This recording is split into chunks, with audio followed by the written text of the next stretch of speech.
le doy la bienvenida a Adolfo González Oljovich, él es presidente del Consejo de TM Sourcing, que además el día de hoy participará como moderador en este webinar. Muchas gracias por tu participación, Adolfo. Contrario, Octavio, qué gusto estar con todos ustedes.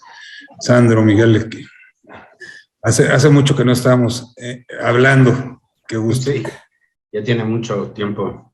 Así es, felizmente lo logramos. Exacto, muy bien. Y bueno, espero que disfruten este webinar porque tienen a tres grandes expertos que nos hablarán de la importancia de ser beneficiario y las implicaciones que tiene, tanto en materia fiscal como en prevención de lavado de dinero.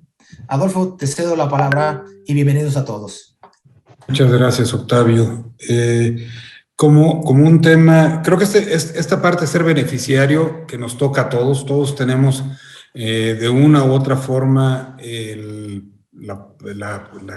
tema de tener el rol de beneficiario, desde una cuenta de inversión hasta una cuenta de ahorros de las más sencillitas, todos somos beneficiarios. Y creo que este tema de hablar de quién son los beneficiarios y cómo son los beneficiarios, pues son algo que tenemos que tener muy claro de por dónde vamos, ¿no? No sé, Octavio, si puedes poner la presentación. Quisiera hacer 2 láminas, 3 láminas, un poquito para poner mi visión de las cosas de este tema de ser beneficiario, para luego, como acordamos con Sandro y con Miguel, pues ir revisando algunas preguntas al respecto. Si quieres, dale adelante, Octavio. La primera pregunta, y esto es algo que siempre sale en las mesas, es qué debo de conocer de materia tanto de prevención de lavado de dinero como anticorrupción, y luego quién debe pagar los impuestos, el propietario, quien controla o quien recibe los beneficios. Esto espero que en el transcurso de la plática se vaya resolviendo, pero es una pregunta clarísima. ¿Quién debe conocer de estas cosas, ¿no?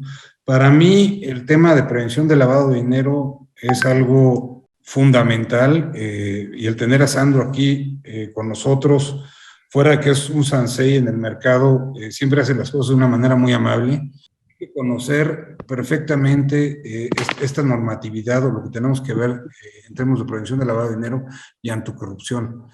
No hay que hacer cosas que parezcan malas y de repente podemos caer en eso porque no entendemos bien qué es lo que estoy recibiendo. Adelante, Octavio.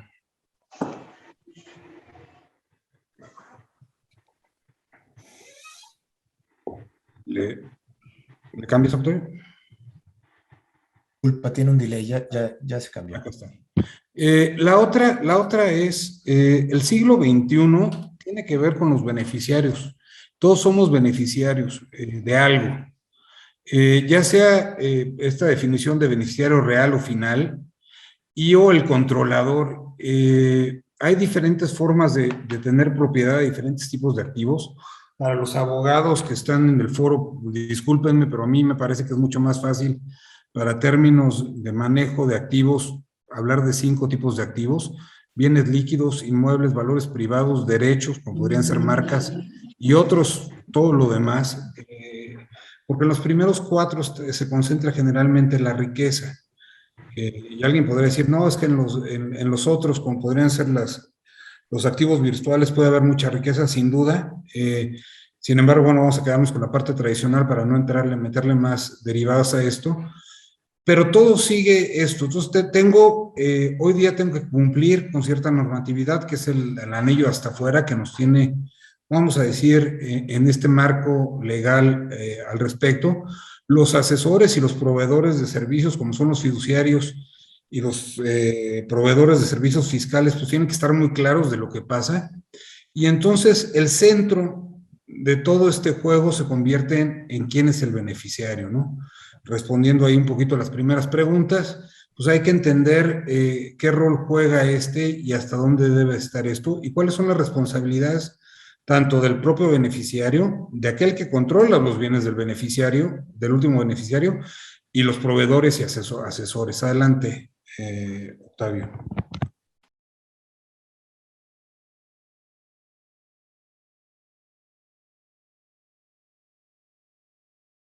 Y por último, bueno, ¿qué pasa si no atiendo todos estos temas?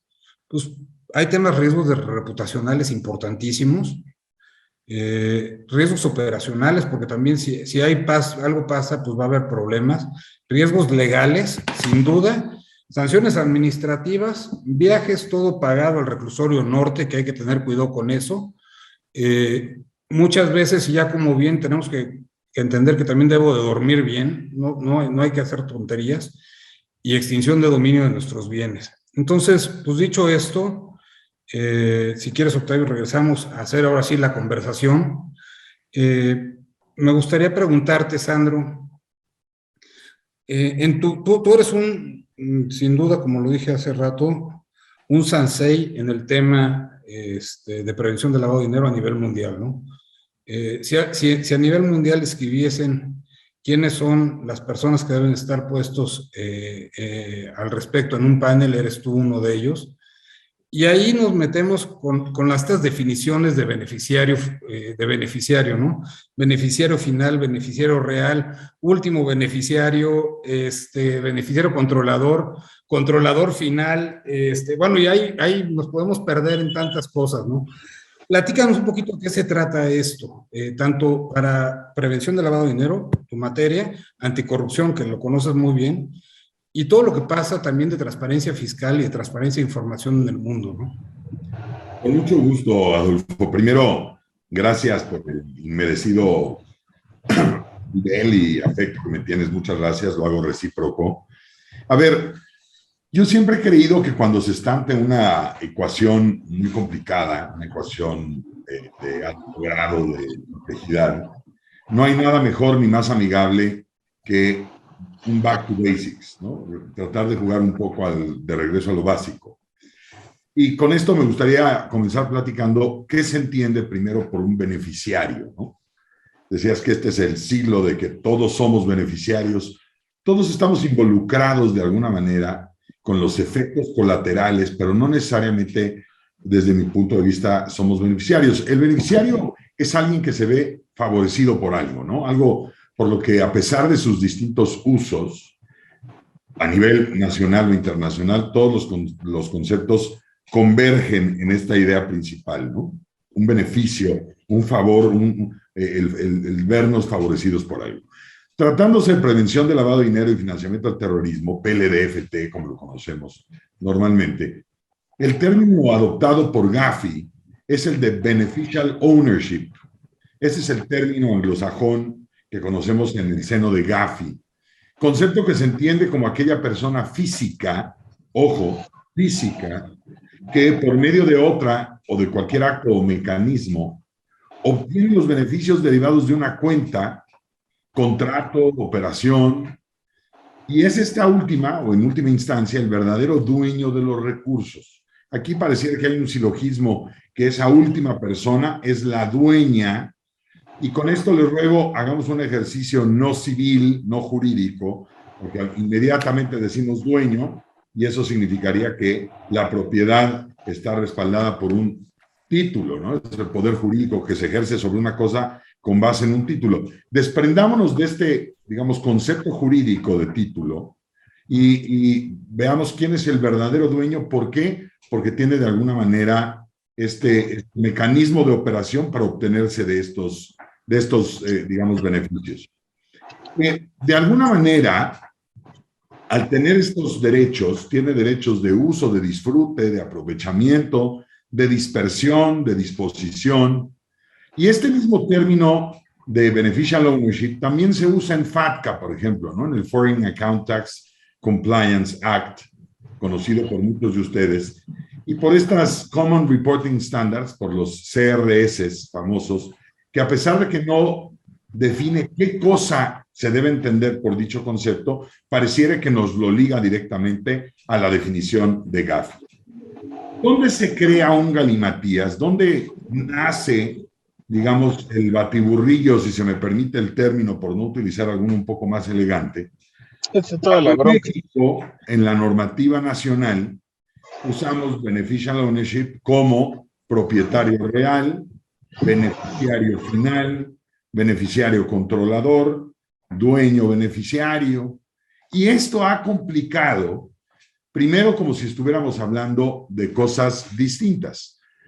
Tratándose de las instituciones financieras, déjenme acotarlo, de acuerdo con las disposiciones de carácter general, digamos de bancos, por ejemplo, para poner algún paradigma ejemplar, estas deben identificar a quién, al propietario real. Siguiendo esta cadena, esta causa de la causa es causa de lo causado, Gaffey dijo que tenemos que identificar al beneficial ownership, y las disposiciones de carácter general del 115 de bancos nos dice que tenemos que identificar al propietario real de sus clientes, es decir, del banco, quien de cualquier manera ejerza el control de la persona moral, tratándose de una persona moral, ya sea teniendo la capacidad de imponer decisiones, nombrar o destituir a la mayoría de consejeros, ejercer voto respecto del más del 50% del capital de esta persona moral. Y también se considera que ejerce el control cuando se tiene tan disperso este capital, a quien ejerce el control o quien adquiere el 25% o más de la composición accionaria de ese capital, si no existiera una persona física que posea o controle un porcentaje igual o superior al 25%, entonces consideraremos que el propietario real de estos recursos es quien ejerce el control administrador o el administrador, digamos, de la empresa. De manera muy general, y déjenme ya como corolario para no aburrir en esta primera pregunta, atendiendo a la LFPORPI, a la ley antilavado, que como ustedes saben regula a las actividades vulnerables del artículo 17 principalmente, señala que quienes realicen actividades vulnerables deben identificar al beneficiario controlador o dueño beneficiario, y ahí nació un poco la confusión, que se define como la persona o grupo de personas que de cualquier manera ejerza el control de la persona moral, incluyendo los mismos supuestos que los establecidos en las disposiciones que acabo de resumir de manera muy directa o muy específica, y justamente señala que además se entenderá que ejerce el control quien dirige, quien directa o indirectamente maneja la administración, la estrategia o las principales políticas de la persona moral. Sí, con esto trasladamos, digamos, un poco el paso a la parte fiscal. El año pasado se adicionaron al Código Fiscal de la Federación una serie de artículos relacionados con la obligación de identificar al beneficiario controlador, vuelvo a señalar el galimatías en cuanto a los términos, por parte de personas morales, fiduciarios, fideicomitentes, fideicomisarios, notarios, corredores o cualquier persona que intervenga en formación o la celebración de actos jurídicos que den lugar a la constitución de personas morales, en resumen. Esta celebración, por ejemplo, de fideicomisos o de cualquier otra figura jurídica nos lleva a la obligación de detectar al propietario real, diríamos en sistema financiero, diríamos en beneficiario controlador en términos fiscales. Y aquí quiero destacar que en general el concepto, como lo decía yo, beneficiario controlador del Código Fiscal, como el de propietario real de las disposiciones en materia de prevención de lavado de naturaleza financiera, nos parece que son principios o conceptos homólogos. Estamos buscando lo mismo. Y creo que lo importante, digamos, lo rescatable, es saber quién tiene el control, quién tiene los recursos, quién tiene una titularidad detrás de los esquemas jurídicos, de los esquemas complejos. Aquí lo interesantísimo es cuando no aparece detrás de los esquemas jurídicos. Aquí, digamos, no, entre gitanos no nos leemos la mano, el tema es detrás de una SA, finalmente el accionista, y lo pongo sencillo en un primer nivel, en una primer capa, el accionista puede ser Juan y María, pero no necesariamente son ellos los propietarios reales, los que verdaderamente ejercen el control, sino que eventualmente hay un cerebro detrás, un autor material, y aquí sí, déjenme hacer una liga a derecho civil. Hay algo que nosotros hablamos cuando hablamos de posesión, de propiedad, el animus y el corpus. Imaginen ustedes que el corpus lo tienen los accionistas, pero el animus, quien eventualmente mueve la mano detrás de esa marioneta, podría ser ese propietario real de los recursos, ese beneficial ownership, Y ese es quizás el espíritu más importante. ¿Para qué descubrir quién es el propietario real? Y con esto me callo, querido Adolfo, para saber concretamente quién está teniendo un ingrediente de beneficio, quién se está viendo favorecido y por ende, quién está teniendo, por supuesto, un ingreso, una renta que pueda ser una base gravable, saber, por supuesto, por ende está evadiendo porque no lo está declarando, saber, por supuesto, quién está ordenando el manejo de los recursos en una cuenta para beneficiarse o beneficiar a alguien más a través de este poder jurídico que se ejerce, ya decía yo, aunque no se sea necesariamente titular, propietario como tal, de los recursos que están involucrados en una cuenta. Hasta ahí lo dejaría yo, querido Adolfo. Sí, no, a mí es que este tema de quién es el que recibe ese beneficio es un tanto complejo, sin duda, ¿no? En el tema fiduciario, que tú sabes que me gusta mucho, Sandro, yo digo, se desdobla la propiedad en cuatro. El propietario, quien controla, quien recibe el beneficio y el tema fiscal, ¿no? Entonces, jugar en un contrato con estas cuatro partes, con nuestros temas, pues eso se vuelve complejo. Y sin duda, esa es una pregunta ahorita que haremos, que seguramente Miguel hará un poquito más de profundidad, pero creo que ese concepto es lo importante. Sin embargo, a la hora que está en ley y a la hora que están en diferentes disposiciones, el chiste también es llevarlo a sistemas y llevarlo a toda esta parte que se vuelve el verdadero reto de las cosas, ¿no? Miguel, en esta tesitura, ¿cuáles son las personas que hoy día tendrían que tener alguna implicación sobre este tema de los beneficiarios reales y beneficiarios controladores en México, conforme a la legislación fiscal en particular, que es lo que a ti te llama la atención? Y que, bueno, por buena suerte, nada más aquí termino otro cebollazo aquí, mi querido Sandro. Gracias a que Sandro puso mucho énfasis en el tema de PLD en México, las OFOMES creo que han logrado tener un estándar de calidad brutal, y eso pues, se lo debemos a que la comisión, y con Sandro ya dirigiendo esta parte, logró poner el quinto piso, y pues hay que tener primero, segundo, cuarto, y ya llegamos al quinto piso para poder llegar a temas de PLD, ¿no? Pero la misma parte, Miguel, la parte fiscal, creo que hoy es una novedad para muchos. Algunos estamos espantados de todo lo que hoy día se pide, sobre todo en el tema fiduciario. Cuéntanos un poquito más en la parte fiscal, ¿cómo va? Sí, mira, aquí en términos de lo que establece el Código Fiscal de la Federación, efectivamente, como bien señaló Sandro, el beneficiario es aquella persona que recibe, ahora sí que valga la redundancia, el beneficio del negocio como tal. Lo que se busca aquí, aparte de lo que es la prevención del lavado de dinero, en términos de la propia ley, también que las instituciones de crédito, en términos de la ley de instituciones de crédito, cumplan con su obligación de obtener toda la información de sus cuentavientes, pues en materia fiscal lo que se busca es efectivamente ver quién puede ser aquella persona que efectivamente está recibiendo el beneficio fiscal. ¿Por qué? Porque en un momento dado puede hacer todo lo que es una cadena de control y una cadena de titularidad para que a través de todos ellos que se pueda obtener el beneficio de manera indirecta. Y es por tanto que el fisco, pues lo que le interesa es saber realmente a quién tengo que fiscalizar, empezando por aquellas personas morales que me tienen que decir quiénes son los que participan como socios en esa persona moral. Para los fideicomisos, que es el caso, ahí existen pues las partes que son fideicomitente, fiduciaria y fideicomisarios.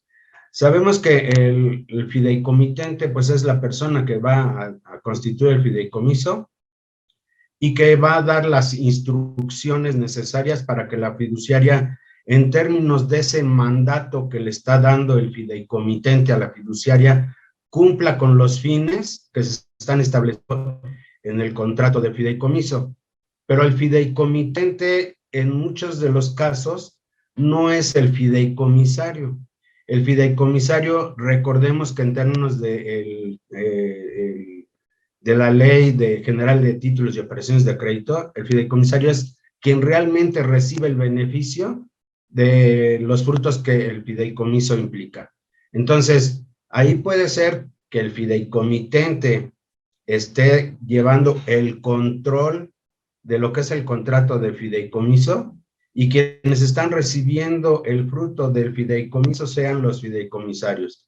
Entonces, ahí puede ser que el fideicomitente haya designado fideicomisarios diversos de él, precisamente para tener el beneficio y que en un momento dado la autoridad no pueda llegar a fiscalizarlo de manera concreta. Ahora bien, ¿qué implicaciones tendría el fideicomitente o el fideicomisario como perceptor del beneficio de los fideicomisos? Pues la implicación máxima es, en principio, va a haber una persona dentro de una institución, llámese institución de crédito, sociedad financiera de objeto múltiple, que va a tener conocimiento de quién es ese beneficiario controlador. Imagínense ahorita con la delincuencia organizada, que en un momento dado se llegase a filtrar esa información a la delincuencia, pues entonces está en una situación muy vulnerable el beneficiario controlador de esos negocios. Esa sería, desde un punto de vista, una implicación que pudiera llegar a tener el beneficiario controlador. La otra, pues obviamente, estar en la mira de lo que es el pago de los impuestos y que no haya una omisión por parte de ese beneficiario controlador, y por lo tanto la fiscalización se vuelve todavía un poco más rígida. Sin embargo, aquí hablan de beneficiario controlador, no nada al fideicomitente y a los fideicomisarios, que la institución fiduciaria es la que va a tener que obtener toda la información con respecto al beneficiario controlador. Eso es muy cierto, pero también se señala como beneficiario controlador a la institución fiduciaria, que desde mi punto de vista, yo considero que la institución fiduciaria en ningún momento se pudiera llegar a considerar como beneficiario controlador. ¿Por qué?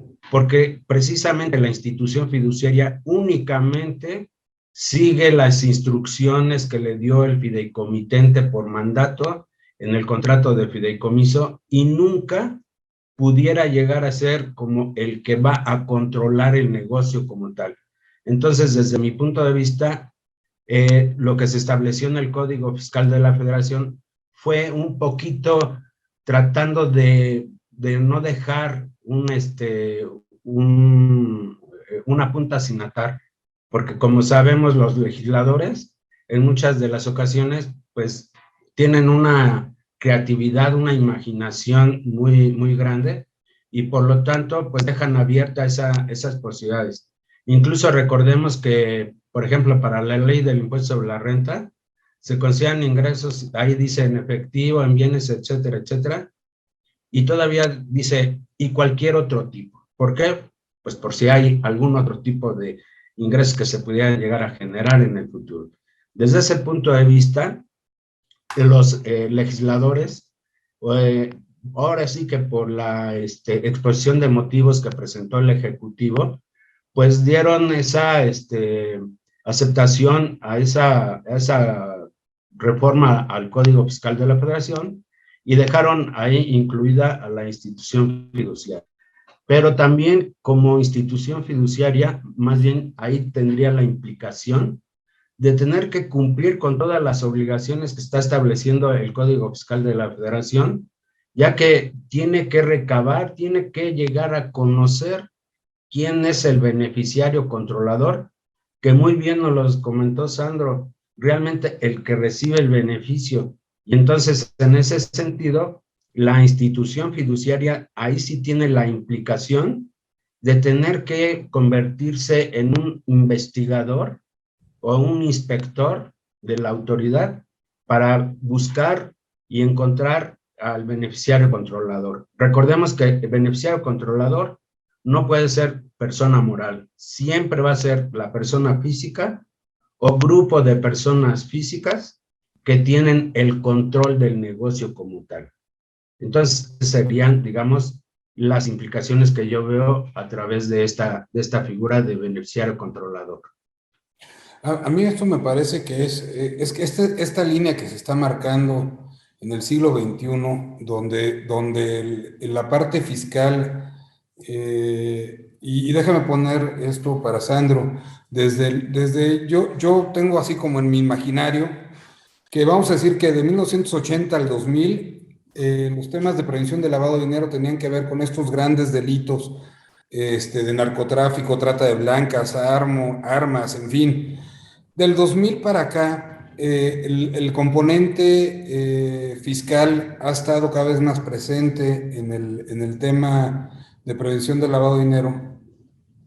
Y es donde a mí, la verdad es que pues, creo que esta homologación de términos pues, vale la pena tenerlo para poder ir hacia adelante, ¿no? En esta parte de decir, oye, ¿cuáles son las implicaciones? Pues desde el punto de vista de prevención del lavado de dinero también hay algunas implicaciones, ¿no? Si yo como intermediario no tengo esto claro, pues me meto en un problema quizás hasta más complejo que el fiscal, ¿no? No sé, ahí, Sandro, si nos puedas guiar, porque como no es tan claro esta unión entre lo fiscal y el PLD, no sé si es primero el huevo o la gallina, pero lo que sí es que tiene implicaciones por cuerdas separadas en las dos instancias, ¿no? Yo creo, lo que nos comentaba ahora Miguel, me parece que muy acertadamente, hay un factor de fondo que tenemos que entender, digamos, y ahora con un problema geopolítico que estamos viviendo en pleno siglo XXI, ¿no? Donde se están acomodando los territorios de Europa del Este, donde hay pretensiones de adueñarse, de recuperar, en fin, nos acude un poco, creo yo, a todos el hecho de que las cosas como pensamos que estaban no habrán de continuar. Yo también, cuando estudié en la escuela, la primaria, pues yo me acuerdo de Checoslovaquia, ¿no? Y después pues era la República Checa y Eslovaquia, ¿no? O sea, ha habido cambios y no necesariamente tenemos que plasmar con cincel, en un marco de piedra, los conceptos que tenemos entendidos. Y déjenme poner de manera muy puntual a qué me refiero. No sé de quién sea el teléfono, pero bueno. A lo que me refería yo, y de manera muy general me gustaría puntualizar, en la Edad Media nacen las empresas, la figura de la persona moral, y la primera razón de ser que tienen estas es una representación, una persona moral, un ente jurídico que tiene una persona detrás.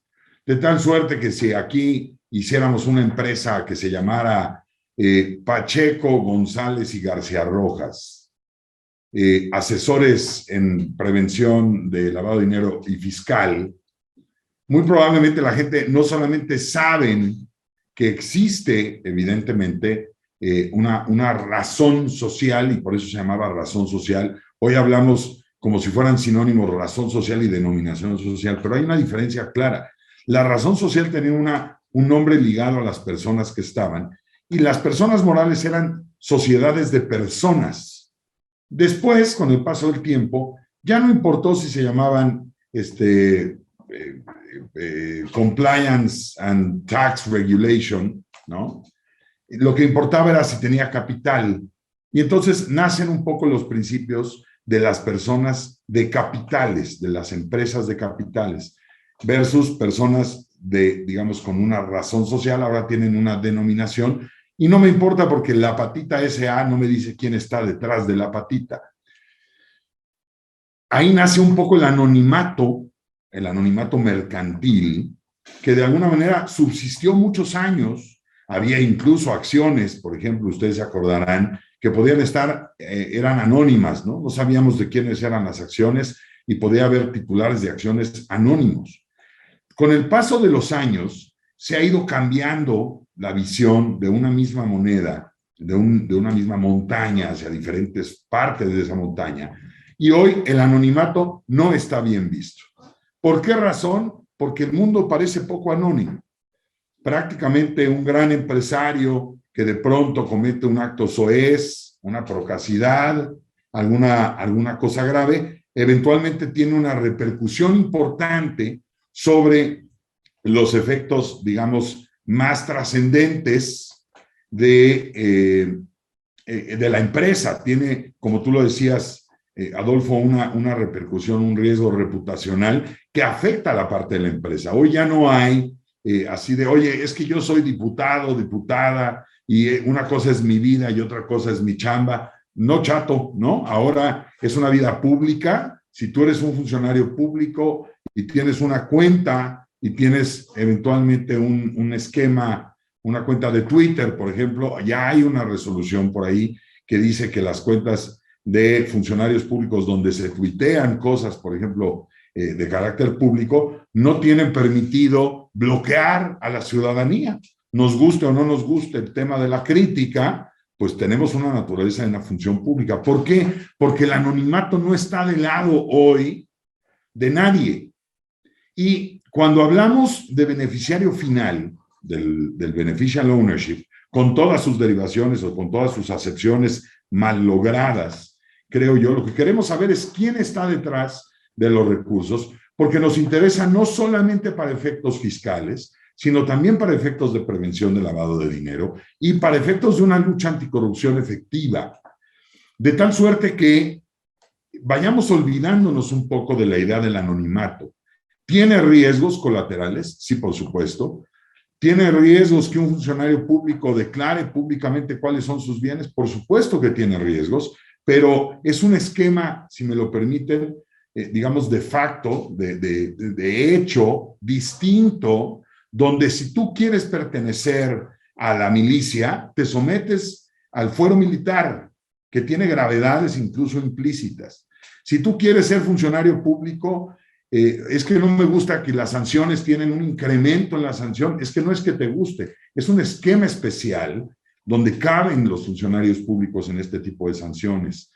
Es que yo quiero ser empresario, yo no quiero que la gente sepa cuánto tengo, ni quiero que el fisco sepa cuánto gano, es que lo siento mucho. El anonimato tenemos que empezarlo a olvidar de alguna manera, y ese es un espíritu que nos ha costado trabajo, evidentemente, transformar por los riesgos colaterales que tenemos y que, por supuesto, no son de ninguna manera, digamos, negables ni menores. Los temas de seguridad, los cárteles, el crimen organizado, la opinión pública. Alguien alguna vez decía, yo no quiero decirle al mundo cuánto gano, un funcionario público, amigo mío, porque yo no quiero que mis cuñados se enteren porque me van a estar pidiendo prestado, ¿no?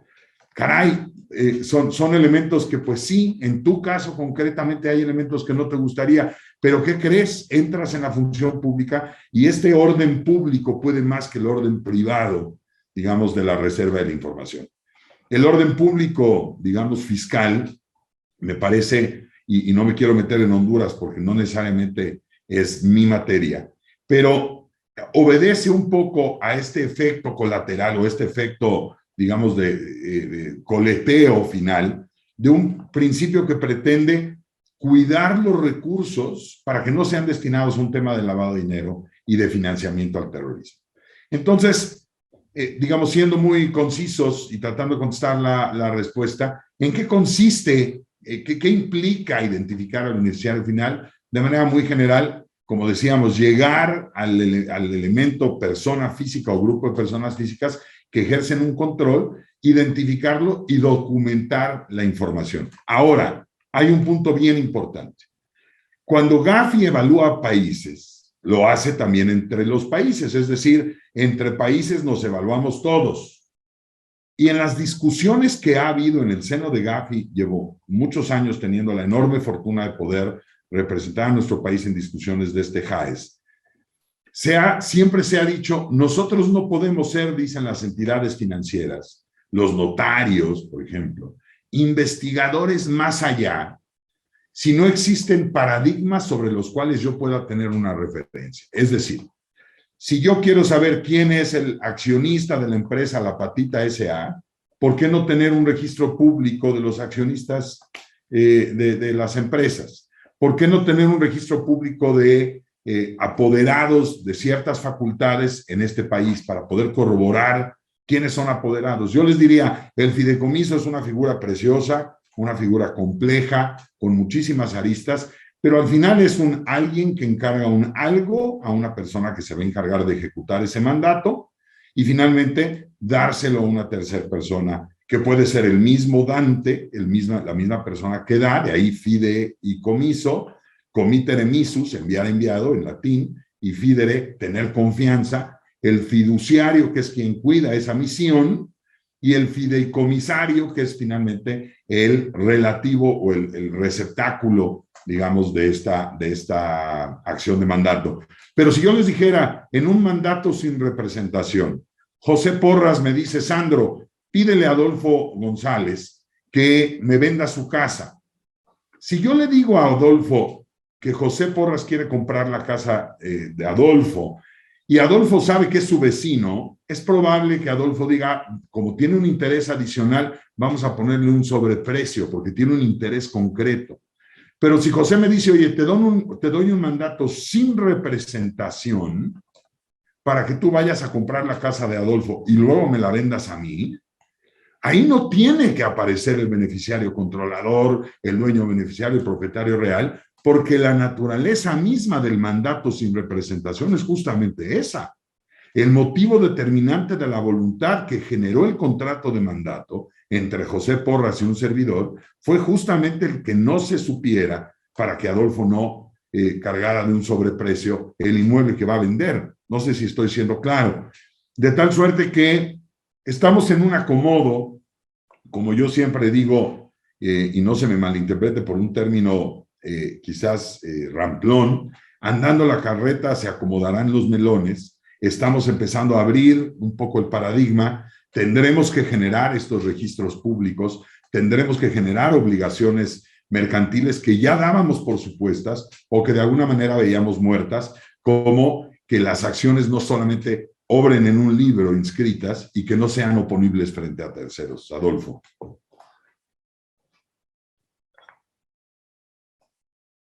Estás en mute, Adolfo. Totalmente de acuerdo contigo. Incluso si nos vamos a la historia del sistema, de los sistemas financieros, yo me imagino cuando en 1800 y tanto en Suiza se juntaron los que constituyeron algunos de estos grandes bancos suizos, pues seguramente tenían el tema de confidencialidad hasta arriba en su plan de negocios, ¿no? Y en el siglo XXI, pues la confidencialidad, pues es ser transparente, ¿no? Y tienes que ser transparente con tus socios, tienes que ser transparente con la autoridad, tienes que ser transparente con mucha gente para que las cosas funcionen de manera adecuada, ¿no? Y en esa tesitura, cuando salimos también en el plano internacional, tenemos que no solo entender estas definiciones que ahorita vimos en México, sino también las definiciones que están en el lugar donde estamos haciendo negocios o aquellos donde somos residentes fiscales o residentes permanentes, ¿no? Entonces empieza a tomar una complejidad de cierto tamaño que ahí ahora, Miguel, me gustaría preguntarte desde un punto de vista práctico, ¿cómo debo atender esto en las empresas? En virtud que hay varios fiduciarios involucrados en esta llamada también, desde el punto de vista fiduciario, hablando ya del beneficiario controlador establecido en el Código Fiscal de la Federación, ¿qué le recomendarías a los que nos están escuchando y a México en realidad sobre el tema, ¿no? Porque no solo es el tema fiduciario, sino hay mucho más allá, ¿no? ¿Qué recomendarías, Miguel? Sí, como comentábamos anteriormente, esto de beneficiario controlador siempre va a buscar a la persona física o al grupo de personas físicas que van a recibir el beneficio como tal. Entonces, si consideramos que la persona física o el grupo de personas físicas son los que van a obtener el beneficio, entonces ahí podríamos decir ya, como bien se ha estado señalando, quién es el beneficiario controlador. Las personas morales, cuando se van a constituir, pues en principio considero que cualquier sociedad parte de una situación de confianza de con quién me voy yo a asociar, en principio, pero también podrá darse el caso de que se están dando situaciones muy complejas o mañosas para una persona moral, para constituir una persona moral. Entonces ahí, pues obviamente, en principio, como personas físicas, tendríamos nosotros que conocer quién va a ser nuestro socio. Ahora bien, eso también los notarios también están obligados a detectar quién es el beneficiario controlador. Y una vez que tenga quién es el beneficiario, va a tener que investigar el notario qué antecedentes tiene, porque como lo podemos comentar más adelante, se tiene que solicitar una serie de documentación e información de la persona que ya fue detectada como beneficiario controlador. Entonces, si me dices, oye, ¿qué recomiendas a las personas que nos están escuchando? Pues eso, en principio, si voy a constituir una persona moral, pues conocer quién va a ser mi socio o quién se va a asociar conmigo para que yo no incurra en una situación de tener después un problema, llámese de fiscal o llámese de prevención de lavado, de actividades vulnerables, o de que se esté engañando a la autoridad bancaria a través de la apertura de cuentas. Ahora, para lo que es los fideicomisos, pues yo recomiendo a todas las instituciones que son fiduciarias que obviamente verifiquen quién va a ser el beneficiario controlador del negocio. Aquí va a haber una situación de que en ocasiones el fideicomitente es una persona moral, que puede ser una persona moral residente en el país o una persona residente en el extranjero. Entonces, ahí se vuelve, digamos, una dificultad para la institución fiduciaria de estar llevando a cabo toda esa investigación. Y entonces ahí, pues yo lo que sí les sugiero es tener controles adecuados para detectar quiénes están participando en el caso de un fideicomitente persona moral, ya sea residente en México o residente en el extranjero, quiénes son realmente los que van a participar, porque les vamos a tener que pedir toda la información y documentación al respecto. Obviamente, se nos puede escapar de las manos realmente una situación de este tipo, porque pues para que tengamos una completa identificación de beneficiario controlador, pues prácticamente la institución fiduciaria tendría que tener detectives para que en un momento dado efectivamente determinen quién es realmente el beneficiario efectivo. Sabemos que tanto la ley de instituciones de crédito, la ley de previsión del lavado de dinero y ahora el Código Fiscal establecen ya obligaciones para detectar quién es el beneficiario controlador o el propietario final o el propietario efectivo. Por eso, una recomendación es que se tengan los sistemas adecuados para que se cuenten con toda esa información y que se analice por parte de una persona, pues ahora sí que ya va a tener que haber una persona ahí especialista en detectar todas esas personas que están interviniendo para poder llevar a cabo lo que es la cadena de control y lo que es la cadena de autoridad. ¿Por qué? Porque si no se hace eso, entonces, pues la verdad, las sanciones, como lo vamos a comentar más adelante, sí son algo Dinos las fuertes. sanciones en el tema fiscal. Cuéntanos de las sanciones. Eh, no te escuché muy bien. ¿Cuáles son las sanciones en el tema fiscal? Pues mira, en el tema fiscal tenemos sanciones que van hasta de 2 millones de pesos.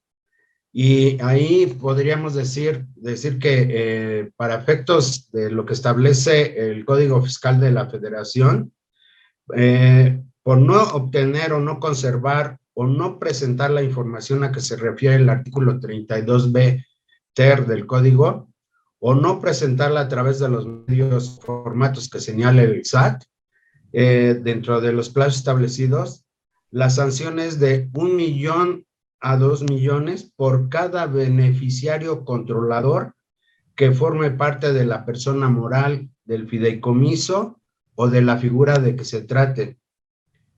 El no mantener actualizada la información relativa a los beneficiarios controladores va con una multa de 800 a 1 millón de pesos por cada beneficiario controlador que forme parte de la persona moral del fideicomiso o de la figura que se trate. Por presentar la información incompleta o inexacta, con errores o forma distinta a los señalados en las disposiciones aplicables, la multa es de 500 a 800,000 pesos por cada beneficiario controlador que forme parte de la persona moral o del fideicomiso. Entonces, como pueden ver, en materia del Código Fiscal, las sanciones sí son bastante fuertes, porque la mínima sanción sería de 500,000 pesos.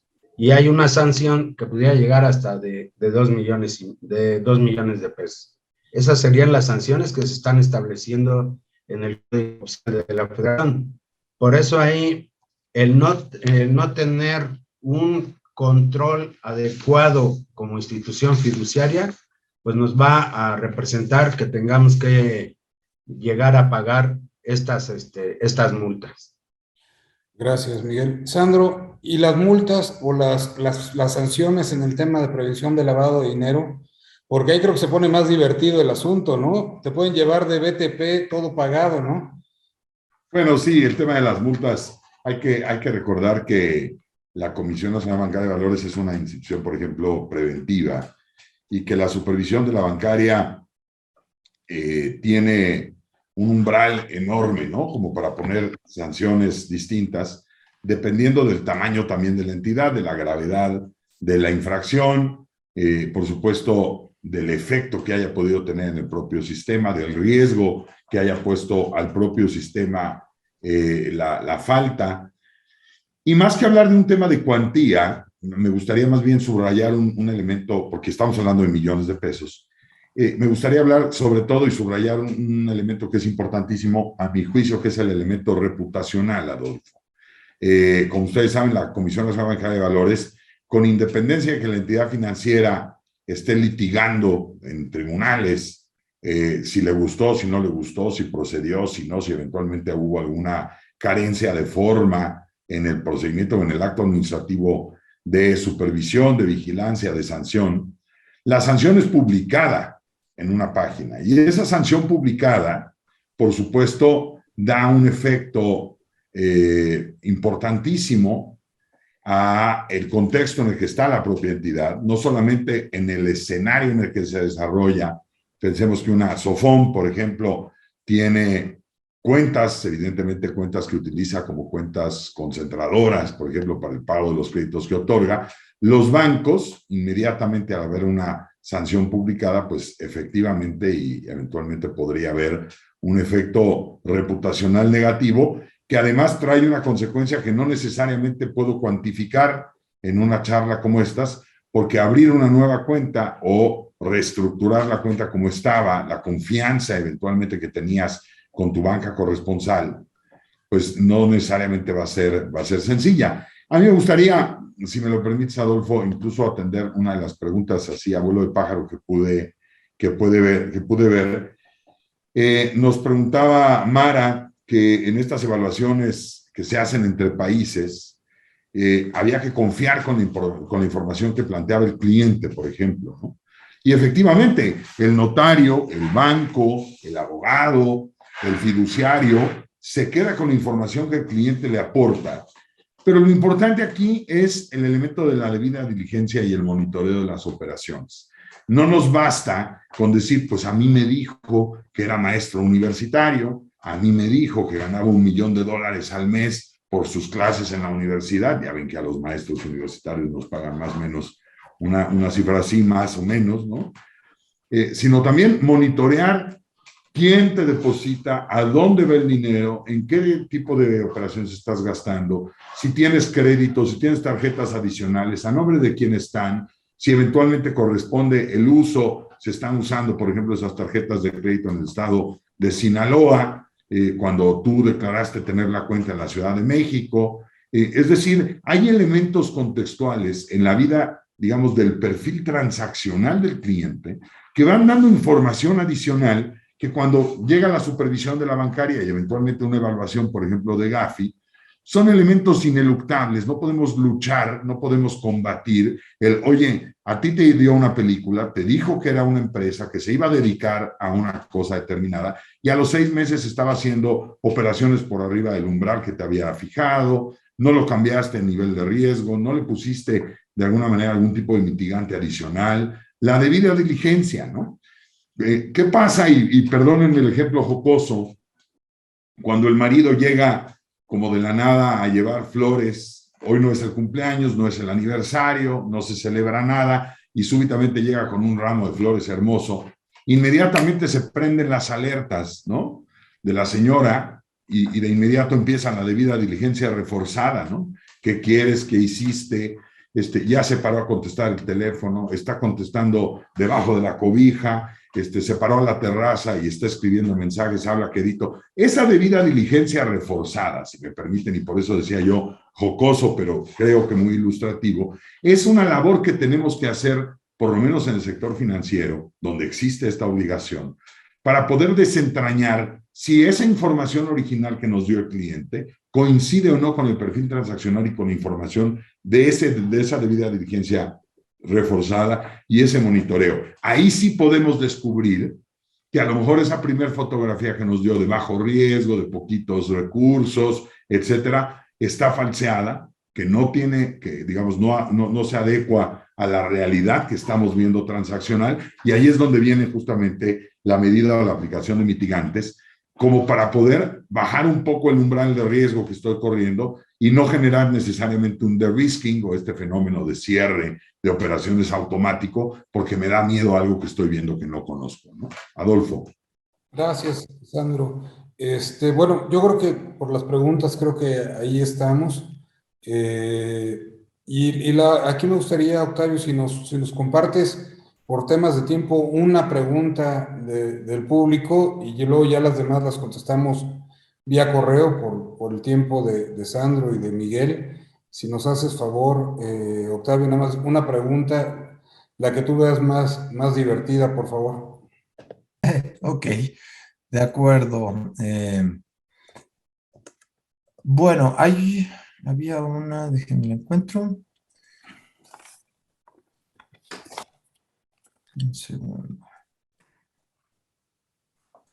Bueno, creo que esta puede ser interesante. ¿Hasta qué punto las personas morales tienen la obligación de identificar al beneficiario controlador? Es decir, una persona moral comercial debe identificar a los beneficiarios controladores de sus clientes y proveedores, o solo se aplica a personas morales, entidades financieras o que realizan actividades vulnerables. No sé quién la quiere. Bueno, si me permiten comentar así brevemente, sé que Sandro va a ampliar mucho más todo esto, pero yo entiendo que cuando se habla de identificar al beneficiario controlador, cuando se va a constituir una persona moral, pues como yo ya les había comentado, en principio, yo si me pienso asociar con, digamos, Carlos Provencio o con Elenia Escalón, pues obviamente no voy a hacer así de que, bueno, pues yo me voy a asociar con ellos y punto, no. Desde mi punto de vista, como les decía yo, el constituir una persona moral siempre tiene que fundarse en cierta confianza. ¿Para qué? Pues para que precisamente yo sepa con quién me estoy asociando y evitar en un momento dado esos tipos de riesgo que pudiera existir al estarme yo asociando con una persona que desconozco, porque posiblemente el hecho de querer constituir una persona moral, pues para cumplir con el requisito de que tienen que ser dos socios por lo menos, pues entonces ando buscando quién se asocie conmigo. Y además para tener capital para poder funcionar, pues también estoy buscando personas que tengan recursos. Pero eso, de alguna forma, pues me lleva a que en un momento dado yo pueda incurrir en alguna situación de una relación de sociedad con alguien que desconozco.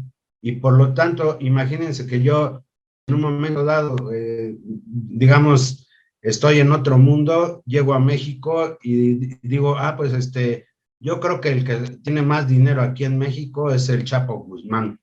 Entonces voy y me involucro con el Chapo Guzmán, pues obviamente ahí yo voy a tener una situación vulnerable porque en un momento dado, pues a mí también me pueden llevar ahora sí que al bote por haberme asociado con esa persona.